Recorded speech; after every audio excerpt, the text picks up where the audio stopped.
बहाने ढूंढती हूँ बात करने के तुझसे, फिर जाने क्यों आंखें चुराता है तू मुझसे। मुझसे है कोई शिकायत या शिकवा है खुद से।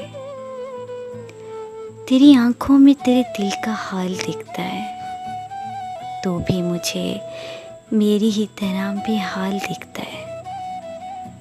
तो वो चांद है जिसको मैं पाना नहीं चाहती, पर तुझे देखने का एक भी मौका गंवाना नहीं चाहती।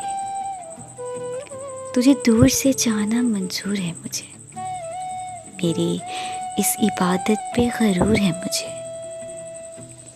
तुझे अपने लफ्ज़ों में छुपा कर रखूँगी, अपनी शायरी में बसा कर रखूँगी।